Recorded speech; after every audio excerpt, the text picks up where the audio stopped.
নমস্কার সবাইকে। ওবিসি 7% ধরে রেজাল্ট আসছে, খবরটি মোটামুটি সবাই জেনে গেছো। খবরটি অনেকের কাছে স্বস্তির হলেও ওবিসি প্রার্থীদের কাছে কিন্তু খবরটি অনেক বেশি বেদনাদায়ক। বিশেষত যে সমস্ত ওবিসি ডব্লিউবিপি ক্যান্ডিডেটরা আছে তারা এক্সাম ক্লিয়ার করেছে এবং সবথেকে জটিল যেটা জিনিস মাঠ সেটাও ক্লিয়ার করেছে। এখন যদি প্যানেল থেকে ছিটকে যায় তাদের কাছে এর থেকে খারাপ আর কিছু হবে না। তবে সব কিছুর ওপর কোর্ট রয়েছে, তার রায়কে তো আমাদের মাথা পেতে নিতেই হবে। তবে যারা ওবিসি থেকে বাদ পড়ল তাদের কাছে কিন্তু একটা সুযোগ রয়েছে।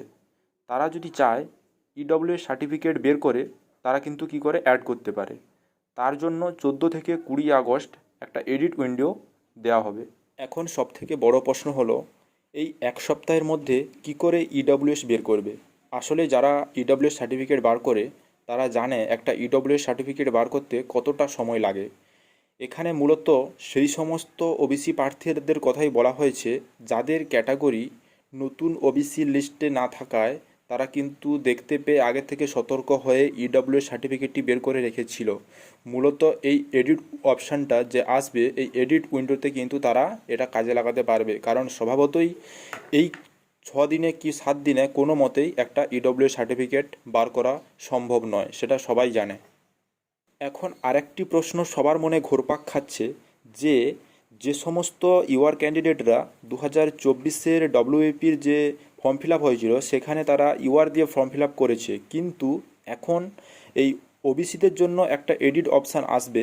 সেখানে যদি ওই জেনারেল ক্যান্ডিডেটরা 26-27 অর্থবর্ষের ইডব্লিউএস অ্যাড করে সেটা কি তারা করতে পারবে? উত্তর কিন্তু হলো না।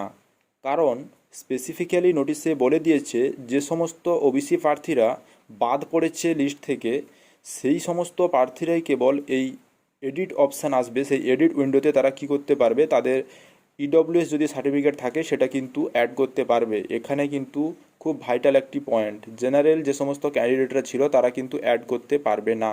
তোমাদের আর যদি কোনো প্রশ্ন থাকে তবে কমেন্ট বক্স খোলা রইল, জিজ্ঞেস করতে পারো। ধন্যবাদ সবাইকে ভিডিওটি দেখার জন্য।